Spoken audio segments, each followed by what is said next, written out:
Sir, आपके ज़िले के बगल में सिंहकुंड है, खरीक प्रखंड भागलपुर में आता है और सिंहकुंड का इलाका कोसी में विलीन होता जा रहा है। 303 करोड़ की योजनाएँ चल रही है इसमें बाढ़ और कटाव की रोकथाम के लिए।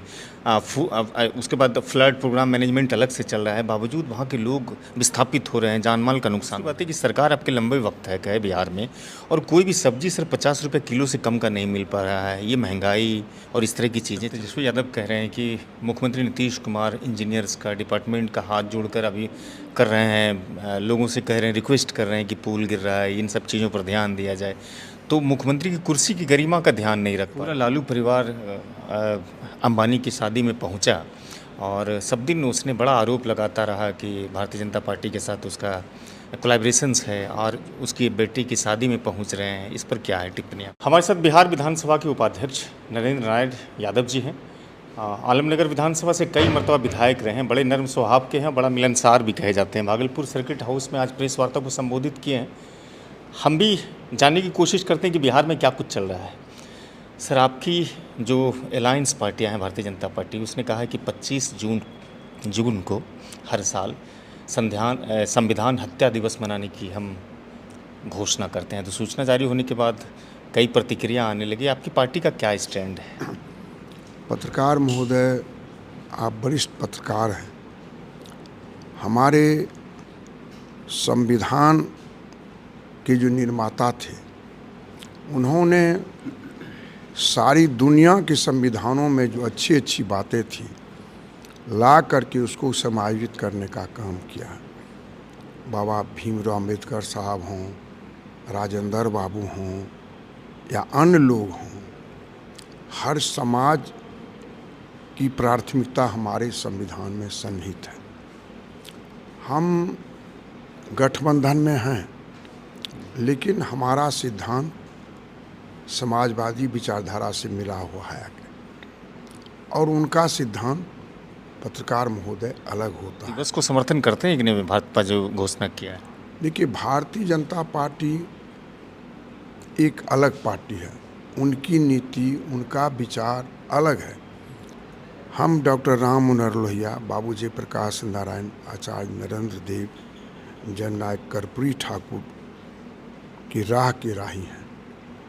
ये हमारे पुरखे हैं और इन लोगों ने जो विचारधाराएं हम लोग के सामने रखी है उन पर हम लोग चल रहे हैं आगे से। पूरा लालू परिवार अंबानी की शादी में पहुंचा और सब दिन उसने बड़ा आरोप लगाता रहा कि भारतीय जनता पार्टी के साथ उसका कोलैबोरेशंस है और उसकी बेटी की शादी में पहुंच रहे हैं। इस पर क्या है टिप्पणियाँ? पत्रकार महोदय, कल मैं आ रहा था तो मेरा बेटा कहा कि सारा बम्बई अस्त व्यस्त है, फलना आदमी गए हैं। हम लोग तो एक साधारण किसान परिवार से आते हैं, गांव गंवार से आते हैं और ऐसे टोले से आते हैं जहां दलित लोग रहते हैं। उनके यहाँ कोई कार्यक्रम होता है तो जाने का रास्ता नहीं, छत चू रहा है, सड़कें टूटी हुई है, जाने में 10 मिनट लगते हैं। इन कठिनाइयों को झेल कर मैं वहाँ पहुँचता हूँ तो मुझे आनंद होता है, खुशियाँ होती हैं। अंबानी साहब इस देश का प्रतिनिधित्व नहीं कर सकते आते। इस देश में जो गरीब महान जनता है वही असली मालिक है आगे से। और लोगों की व्यक्तिगत राय होती है इस जगह पर।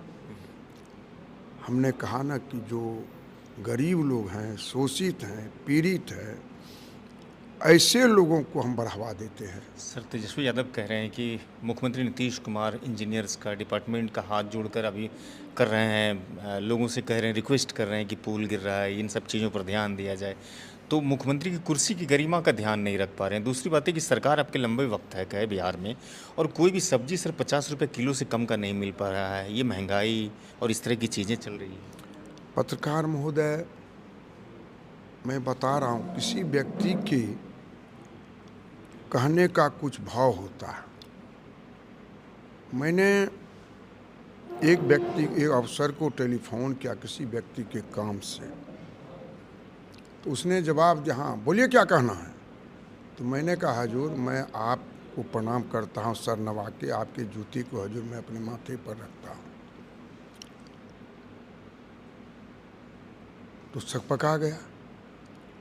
तो मेरे कहने का अर्थ है कि मैंने उसको जलील किया, मैंने उनको प्रणाम नहीं किया, मैंने उनको जलील किया आके, ताकि वो समझे बूझे आके।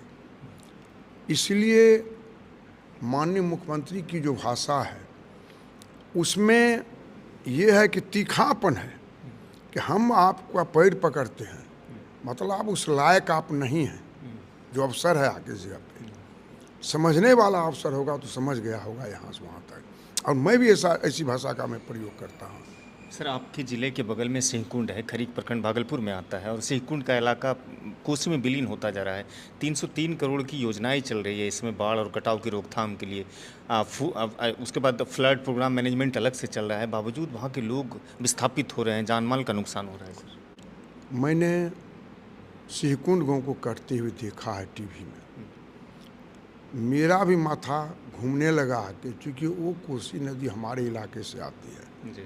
मैंने अपने कलेक्टर को, एसडीओ को पूछा, मैं दिल्ली गया था राष्ट्रीय कार्यकारिणी की बैठक में, और कैसे वो कट रहा है और कैसे वहाँ की आवाज़ प्रशासन तक नहीं पहुँच पा रही है, आपने इन मुद्दों को उसमें उठाया था।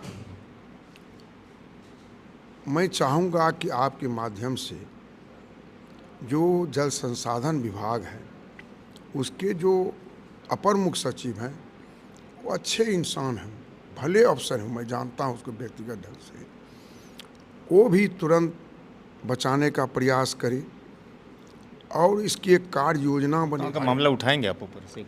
निश्चित हम उठाएंगे।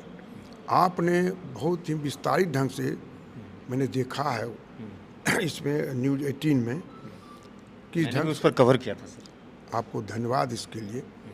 मैं भी डर गया था कहीं वो पानी हमारे इलाके को भी नहीं कर दे आगे जगह पे।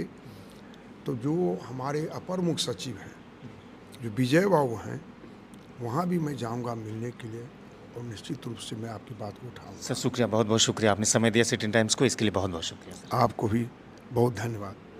तो ये बिहार विधानसभा के उपाध्यक्ष नरेंद्र नारायण यादव जी थे, जो अपनी बातों को रख रहे थे। वीडियो अच्छी लगी हो तो साझा कीजिएगा, चैनल को भी सब्सक्राइब कीजिएगा। फेसबुक पर अगर वीडियो देखते हैं तो वहाँ फॉलो लाइक करना मत भूलिएगा।